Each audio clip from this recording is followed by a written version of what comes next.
Hi guys, welcome back. ஈஸியான fried rice recipe பார்க்கலாம் வாங்க. ஃபஸ்ட்டு ஒயிட் ரைஸ் செஞ்சு தனியாக எடுத்து வச்சுக்கோங்க. செகண்ட்லி பேன் எடுத்து ஆயில் ஊற்றிக்கோங்க. ஹீட் ஆனோன்னு 3 முட்டையை உடச்சி போட்டுக்கோங்க. எக்கில் சால்ட் அண்ட் பெப்பர் ஆட் பண்ணிக்கோங்க. தனியாக எடுத்து வச்சுட்டு அதே பேனில் ஆயிலை ஹீட் பண்ணிக்கோங்க. அதில் onion, ginger, garlic, cabbage, carrot, capsicum, லாஸ்ட்டாக சில்லி எல்லாம் குட்டி குட்டியாக சாப் பண்ணி ஆயிலில் ஃப்ரை பண்ணிக்கோங்க. வெஜிடபிள் நல்லா ஃப்ரை பண்ணோன்னே சால்ட் அண்ட் பெப்பர் அது கூட போடணும். ஆல்ரெடி பண்ண எக்கு இதிலே சேர்த்திக்கணும். நெக்ஸ்ட்டு இதில் ரைஸ் ஆட் பண்ணிக்கணும். மிக்ஸ் பண்ணுற அப்புறம் சோயா சாஸு, கொரியாண்டர் லீஃபு போட்டுக்கோங்க. ஃபைனலி ஈஸியான ஃப்ரைட் ரைஸ் ரெடி. சுட சுட சர்வ் பண்ணி டேஸ்ட்டு பண்ணலாம் வாங்க.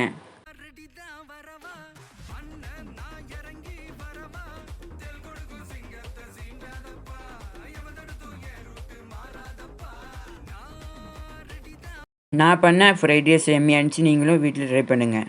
பாய் பாய்.